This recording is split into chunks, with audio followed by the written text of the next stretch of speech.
Morning. അപ്പം എൻ്റെ YouTube ചാനലിലേക്ക് എല്ലാവർക്കും സ്വാഗതം. ഇത് നമ്മുടെ ഒരു ലൈഫിലൊരു കുട്ടി റൊട്ടീനാണ്. ചെറിയൊരു മോർണിംഗ് വാക്ക്, ഒരുപാട് നേരമൊന്നുമില്ല, ജസ്റ്റ് ഒരു 40 to 1 hour നടക്കും.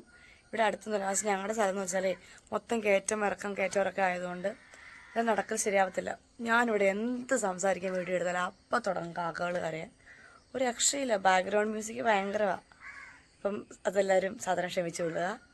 അപ്പം അവൾ പറഞ്ഞതെന്ന് വെച്ചാൽ നമ്മുടെ ഈ സ്ഥലത്തോടെ നടക്കാൻ പറ്റത്തില്ല. അപ്പം അതുകൊണ്ട് തന്നെ ഞങ്ങൾ നടക്കാൻ പോകുന്ന തൊടുപുഴയിലാട്ടോ. ഇവിടുന്ന് കുറച്ച് പോകണം. എൻ്റെ കസിൻ വരും സ്കൂട്ടറിന്. അപ്പം അവൻ വരാൻ വേണ്ടി ഞാൻ വെയിറ്റ് ചെയ്തിരിക്കുകയാണ്. അപ്പം അവിടെ ചെന്ന് കഴിഞ്ഞിട്ട് ആ സ്ഥലങ്ങളൊക്കെ സെറ്റായിട്ട് കാണിച്ചു തരാം. പോവുക, കുറച്ച് സമ്മതിക്കത്തില്ല. കേൾക്കാവോ? രാവിലെ എണീറ്റു, എല്ലാവരും വിളിച്ചെണീപ്പിക്കുമെന്ന് തോന്നുന്നു കാക്ക.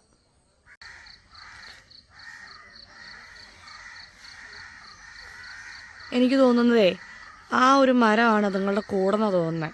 വൈകുന്നേരം ആകുമ്പോഴേക്കും അവിടെ ചെന്നിട്ട് ഭയങ്കര കരച്ചിലും കുഴിച്ചേക്കുക. ഞാൻ അവനോട് പറഞ്ഞ കറക്റ്റ് 6:15 വരണടാന്ന് പറഞ്ഞിട്ട് ഉത്തരവാദിത്തം ഇല്ലാത്തവൻ 6:32 നോക്കട്ടെ ഇനി എപ്പോൾ വരുമെന്ന്. അതെന്നാന്ന് പറയാം, നമ്മളങ്ങോട്ട് ചെന്ന് കഴിയുമ്പോഴേ തൊടുപുഴ സൈഡിലേക്കല്ല നടക്കാൻ പോകുന്നത്. ഇപ്പോൾ ഒരു സമയം എന്ന് വെച്ചാൽ ഈ സൂര്യനെ കുതിച്ച് വരുന്നൊരു സമയമാണ്. അപ്പം അത്രയും ചൂടില്ല, രസമാണ് നടക്കാൻ. ഒരുപാട് പേരുടെ നടക്കാനൊക്കെ പോകുന്നുണ്ട്. അത് ശരിക്കും റെസിഡൻഷ്യൽ ഏരിയ ആണ്. ഒരു സൈഡിൽ റിവർ വ്യൂ, അപ്പർ സൈഡിൽ റെസിഡൻഷ്യൽ ഏരിയ ആണ്. അപ്പോൾ അതുകൊണ്ട് തന്നെ അവിടെ ഒരുപാട് പേര് നടക്കാനും ഒക്കെ ഉള്ളതുകൊണ്ട് ഒരു രസമാണ് അവിടെ നടക്കാൻ പോകുന്നതൊക്കെ. പക്ഷെ നമ്മൾ കുറച്ച് നേരം കഴിഞ്ഞ് കഴിയുമ്പോഴേക്കുള്ള പ്രശ്നം എന്താണെന്ന് വെച്ചാൽ സൂര്യൻ ഇങ്ങോട്ട് പൊങ്ങി കഴിയുമ്പോഴേക്കും ഇങ്ങോട്ട് വേർത്തൊഴുകും. നമ്മൾ നടന്നിട്ട് വേർക്കുന്നതല്ല, അത് നമ്മൾ ഈ സൂര്യപ്രകാശം അടിച്ചിട്ട് അത് മാത്രമല്ല, നാട്ടിൽ വന്നാൽ പിന്നെ മൊത്തം ടാൻ അടിക്കല. ഏതാണ്ടൊക്കെ മുഖത്ത് വാരി തേക്കുന്നുണ്ട്, പക്ഷേ ടാൻ ഭയങ്കരമായിട്ട് വരുന്നുണ്ട്. അപ്പോൾ അതുകൊണ്ട് തന്നെ നേരത്തെ പോയില്ലെങ്കിൽ പണി പാടും. അവന് വീട്ടിൽ നിന്ന് ജസ്റ്റ് ഇങ്ങോട്ട് ഇറങ്ങിയിട്ടുള്ളൂ. അപ്പോൾ ഇങ്ങോട്ടത്തെ എന്തായാലും ഒരു 10 മിനിറ്റ് എടുക്കും. അപ്പോൾ അതുകൊണ്ട് ഞാൻ ഓർത്തു ആ നേരെ അങ്ങോട്ട് നടക്കാമെന്ന്. അപ്പോൾ അതിൻ്റെ കൂട്ടത്തിൽ നിങ്ങളും കണ്ടു, ഇതാണ് ഞങ്ങളുടെ സ്ഥലം, ശാസ്താംപാറ ഇല്ലിക്കുഴി. ഇതാണ് കേട്ടോ ഈ സ്ഥലത്തിൻ്റെ പേര്. ഇവിടുന്ന് കുറച്ച് ദൂരം അങ്ങോട്ട് സ്ട്രെയിറ്റ് വഴിയാണേ. അപ്പം അത് കഴിഞ്ഞിട്ടാണ് പിന്നെ കയറ്റം ഇറക്കം തുടങ്ങണേ. കയറ്റം എന്നൊക്കെ പറഞ്ഞാൽ നമ്മൾ വിചാരിക്കുന്നത് പോലെയൊന്നുമല്ല, നല്ല ഡീപ്പായിട്ടുള്ള കയറ്റവും ഇറക്കമൊക്കെ ആട്ടോ. ഇതേ വരുന്നു ഉത്തരവാദിത്വം ഇല്ലാത്തവൻ.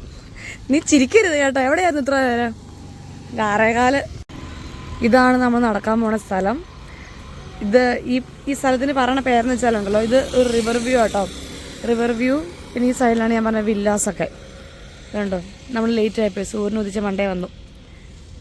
ഇവിടെയാണ് BMH ഹോസ്പിറ്റൽ. പിന്നെ അത് കഴിഞ്ഞിട്ട് നേരെ അങ്ങ് പോകുമ്പോഴേക്കും ബംഗളൂർ റൂട്ടിലോട്ട് ചെല്ലും നടന്ന്. ഈ റൂട്ടിലൂടെ അങ്ങോട്ടും ഇങ്ങോട്ടും ഒരു 4 വട്ടം. ഞങ്ങൾ നടന്നുകൊണ്ടിരുന്നപ്പോൾ കണ്ടാ കേട്ടോ ഈ ആശാനെ രാവിലെ തന്നെ കമ്പിൻ്റെ മുകളിലേക്ക് കയറി സൺബാത്ത് കൊള്ളാൻ വേണ്ടി നിൽക്കുമെന്ന് തോന്നുന്നു. സൈസ് കണ്ടിട്ട് നീർക്കാക്കനേക്കാളും കുറച്ചും കൂടി വലുതാണ് കേട്ടോ.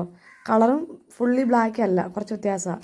അങ്ങനെ ഇന്നത്തെ ഞങ്ങളുടെ മോർണിംഗ് വാക്ക് കഴിഞ്ഞിട്ട് വീട്ടിലോട്ട് തിരിച്ചു പോവാണ്. അപ്പോൾ അതിന് മുമ്പായിട്ട് കുറച്ച് ചായ കുടിക്കാൻ വേണ്ടി പോയിക്കൊണ്ടിരിക്കുക കേട്ടോ. തൊടുപുഴയിൽ ഒരുപാട് നല്ല സ്പോട്ടുകളുണ്ട് ചായ കുടിക്കാൻ വേണ്ടി. അപ്പോൾ ഇന്ന് ഞങ്ങൾ പോണേ ചായപ്രേമിയിലേക്കാട്ടോ. അവിടെ കുറേ വെറൈറ്റീസ് ഓഫ് ചായയൊക്കെ ഉണ്ട്. പക്ഷെ നമ്മൾ കുടിക്കണേ സാധാരണ കട്ടൻ ചായയോ കട്ടൻ കാപ്പിയോ മിൻറ്റ് ടീയോ അങ്ങനെ എന്തെങ്കിലുമൊക്കെ ആയിരിക്കും, അതും വിത്തൗട്ട് ഷുഗർ. ഇന്ന് എൻ്റെ കൂട്ടത്തിൽ നമ്മുടെ അടുത്ത കസിൻ റോമിസും ജോയിൻ ചെയ്യുന്നുണ്ട്.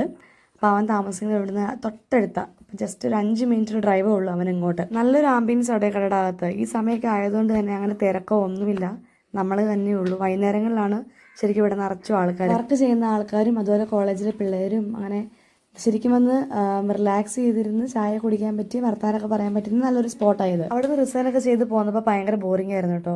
അത്രയും എന്താ പറയുക, ശരിക്കും ഒരു ബിസി സ്കെഡ്യൂളിൽ നിന്ന് പെട്ടെന്ന് വീട്ടിലോട്ട് വന്നിട്ട് പ്രത്യേകിച്ച് ഒന്നും ചെയ്യാനില്ലാതെ ഇരിക്കാമെന്ന് പറയുമ്പോൾ തന്നെ മനസ്സിലാവുമല്ലോ, ഭയങ്കര ബോറിംഗ് ആയിരുന്നു. പക്ഷേ ഇപ്പം അങ്ങനെയല്ല, നമ്മുടെ കസിൻസൊക്കെ ഉള്ളതുകൊണ്ട് തന്നെ ഓക്കെ ആയി വരുന്നു. ചായകുടിയൊക്കെ കഴിഞ്ഞിട്ട് പിന്നെ ഞങ്ങൾ നേരെ വീട്ടിലോട്ട് പോരും കേട്ടോ. കാരണം അലക്സിന് ജോലിക്ക് കയറാൻ സമയമായി. അവൻ 8:30 കയറണ്ടേ. ഇപ്പം തന്നെ 8:30 ആവാറായി. ഞങ്ങൾ കുറച്ച് ലേറ്റായിപ്പോയി. അപ്പോൾ ഇന്നത്തെ എൻ്റെ ചെറിയ ഒരു കുട്ടി നടപ്പും ചായ കുടിയും ഒക്കെ കഴിഞ്ഞ് തിരിച്ച് വീട്ടിൽ വന്നു. ഇപ്പോൾ സമയം 8:50. കുപ്പിയൊക്കെ എടുത്തുണ്ട്. അപ്പോൾ പാൽ വെച്ചേക്കുന്ന കുപ്പിയുണ്ടോ, ഇതൊക്കെ എടുത്ത് വീട്ടിലോട്ട് പോവാണ്. മമ്മി എണീറ്റോ എന്ന് എനിക്കറിയില്ല. മമ്മിക്ക് വയ്യായിരുന്നു, ജലദോഷം പനിയൊക്കെ ആയതുകൊണ്ട് എണീറ്റോന്ന് അറിയില്ല. നടന്നിട്ട് എന്താണെന്നല്ലോ, കാലിന് മുട്ടിനെ ഭയങ്കര ഒരു വേദനയാണ്. എന്തോ ഒരു ഉളുക്കിയതാണോ എന്നറിയില്ല, നടന്നേറ്റാണോ എന്താണെന്നറിയില്ല, ഒരു വേദനയാണ് മൊത്തം. ശരിക്കും പറഞ്ഞാൽ വെയിറ്റ് ലോസിന് വേണ്ടി മാത്രമല്ല കേട്ടോ. നമ്മളിങ്ങനെ രാവിലെ എണീറ്റ് എനിക്കും ഈ രാവിലെ എണീക്കുന്ന പരിപാടി വളരെ കുറവാണ്, നല്ല മടിച്ചാണ്. നമുക്കെല്ലാവർക്കും കുറേ നേരം കിടന്ന് ഉറങ്ങാൻ പറ്റുക എന്ന് പറഞ്ഞാൽ അതല്ലേ ഭയങ്കര കാര്യം. അപ്പം അങ്ങനെയായിരുന്നു ഞാനും നേരത്തെ കുറേ സമയം കിടന്നുറങ്ങുക. ജോലി ചെയ്യുന്ന സമയത്തൊക്കെ ആണെങ്കിൽ 9 മണി, ഓഫ് ഡേയ്സിലൊക്കെ 9 മണി ഒരു 10 മണി വരെ കിടന്നങ്ങോട്ട് ഉറങ്ങും. അങ്ങനെയൊക്കെയാണ്. പക്ഷെ ഇപ്പോൾ ഇവിടെ വന്നേ പിന്നെ ഒരു ചെറിയൊരു റൊട്ടീനിലേക്ക് വരാമെന്ന് ഓർത്തുകൊണ്ട് കറക്റ്റ് സമയം എത്ര ലേറ്റായിട്ട് കിടന്നാലും ലേറ്റായിട്ട് കിടക്കാറുമില്ല. അപ്പോൾ കറക്റ്റ് ഒരു 10 11 മണിയാകുമ്പോഴേക്കും ഞാൻ ബോധം കെട്ട് പോകും, അമ്മാതിരി ഉറക്കമാണ്.